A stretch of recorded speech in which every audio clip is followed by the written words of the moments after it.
Alright, so we are coming to you live. It's the groundbreaking, the official contract signing and groundbreaking of the UDC Raintree Commercial Complex. We have with us now the chairman of UDC, Chairman Norman Brown. How are you, sir? I am fine this morning, sir, and thank you for asking. And welcome to this momentous occasion for the UDC and for Jamaica. Alright, how significant, how happy are you today, Chairman? I am elated because this is like a coming out for the UDC.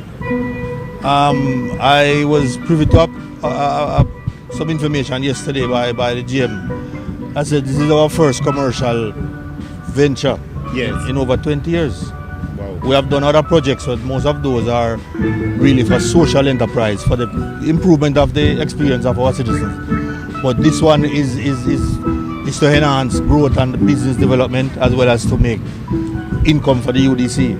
Okay, all right. So in terms of time frame, we're signing the contract and we're breaking grounds today. What sort of time frame are we looking at for this project? This project is slated to last about 12 to 14 months, and it is really it's captioned as a commercial center. Right. But it's really a logistics and light industrial park. Okay. So companies companies can come and do their logistics operations. You know that space in Kingston and the other urban spaces are a premium. Definitely. So for you to be doing your redistribution, packaging and even light manufacturing, this is an ideal location. You're minutes away from the port.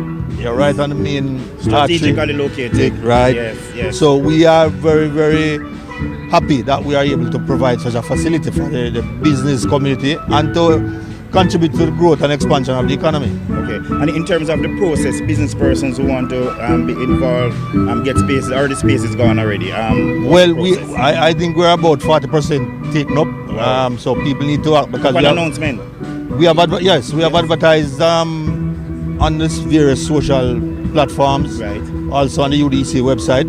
So persons who are still interested can come in and have a discussion. Our team will be on site today for both technical as well as sales information. Awesome. So there's a complete shop here today to cater to the needs of all interested parties. But this is a tremendous opportunity which I urge all our business community across the island to embrace and to ensure that they are part of it, because the units, the lots are moving very, very quickly. Okay. And of course, Chairman, I know you would want to take the opportunity to just bring us up to date. Anything up to date in terms of any other project exciting that's happening at UDC?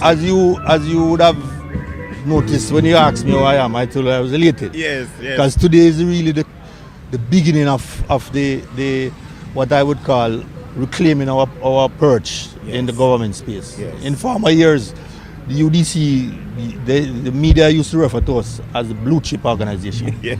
Right. I don't know when last you have heard that description. No, yes. We are aiming to reclaim that. So, apart from Raintree, we're going to be back here shortly, further down the road for the Cayman housing development, where we are going to be doing, in the first phase, we're going to be doing 1,250 houses. Board Developers is our joint venture partner. Right. We're also going to be looking at relocating our headquarters. We are planning to build. And you're presently on the waterfront. Right. So we are planning to move to Government Oval at Hero Circle. Okay. Where we will be doing a complex of about 400,000 square feet, which will include the future home for the Ministry of National Security, a built-for-purpose facility, as well as numerous government agencies that are like statutory bodies and so on that we currently have in our building, as well as new ones. Okay. So we will now allow the private sector to embrace the waterfront and to create added value down there for the citizens of Jamaica. In terms of what you just said, Chairman, the 1,200 housing units. Yes. I know the viewers, as you said that, the ears must have perked up. Give me a little more information. All right. So the housing overview. Yes. The housing overview. The UDC is going to go back into housing in a very serious way, and we have 12,000 units across the country. Okay. Cayman will be looking at about 4,000 houses in total. Yes.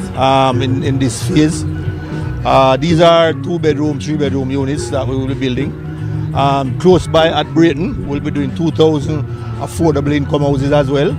And in Helsha, we'll be doing another 2,000. We'll be coming to Westmoreland in the Fontill White House area with 1,500 units. We'll be going to Ochoas with I don't remember the exact numbers there because there are so many, but we will be doing about. We built the land is 60 acres, so we're going to be doing several developments on those. And we are open for business with joint. A lot of these are going to be joint venture partnerships with the private sector. Okay, and of course, Chairman, the second city, I realize it's not been left out.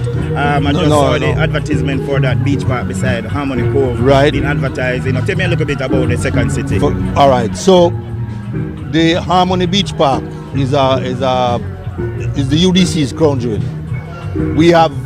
It's open to the public at all times. The instruction from Prime Minister, there's never to be an exclusion of the public from the park. It doesn't matter what the event is. It is required to be open and accessible to the public at all times. Okay. Currently, we have a minor challenge in that we monitor on a daily basis the water quality. And for the last 2 weeks, we have not been satisfied. So we, as a precaution, we have temporarily. The beach yes, the beach itself, but the park is open. Yes. We have normally we have taken the precaution to close the beach while we and the health authorities monitor the quality of the water, so that when it is reopened and our citizens go back, they can be confident that they are swimming in pristine water. Okay. It was a natural occurring event with a phenomenon called red algae. Okay. That grows very quickly. So we are addressing what would have spurred that growth. Okay. Being responsible. Right. Course, so definitely. beside that now is the Walter Fletcher Beach.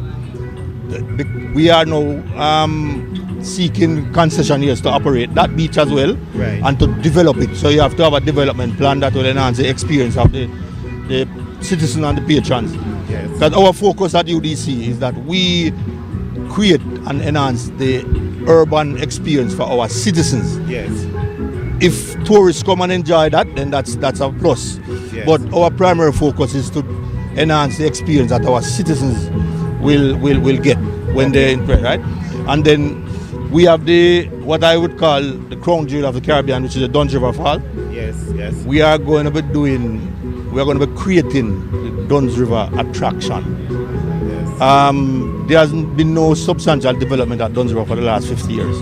If you went on a school trip like I did decades I've ago, been many years I've been. right? Yes, I've been back. Nothing has changed except for our boat stairwell that has been built. Mm-hmm. What we want is to allow the visitors to the park to spend, after you climb the falls, there must be other things that you can experience. Yeah, for sure. So we are going to be adding other amenities and creating experiences, including food and music and dining, and we want to extend the opening hours of the park from say 8 to 5 to maybe 8 to 10, so that you can have some nighttime experience. We want to light the falls so you can climb the falls in the day, in the evening, in the night. And we want to attract more visitors, because when we got the consultants in, they said to us that there's nothing like it in the Caribbean. Yes.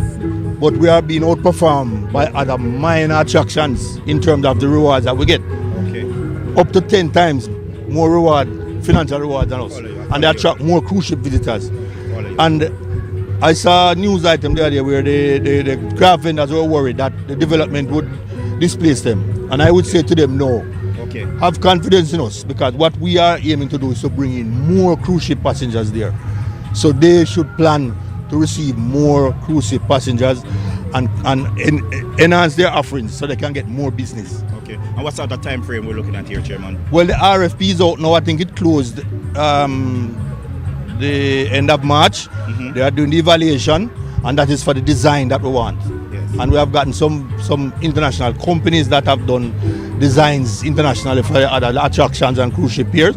Okay. And some of them came on a site visit and they were amazed at what they saw. And they're saying, how come you guys sit on this and not doing anything to maximize the worth to the country?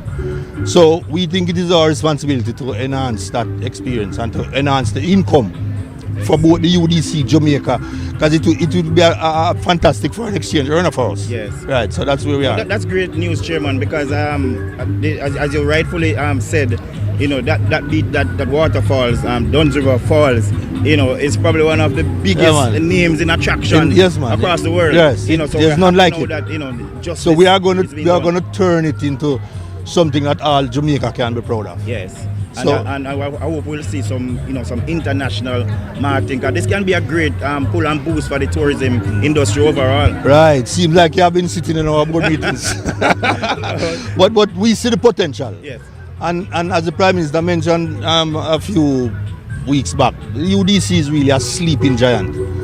And his charge to us is that we must awaken the giant and we must embark on things bigger than ourselves. And that's what we are focused on. All right, Chairman, we want to thank you for talking to us. You're welcome, sir. And we look forward to hearing you speak at the podium. Most definitely. A little later. Thank you, sir. Norman Brown, Chairman of the UDC. You're welcome. Blessings.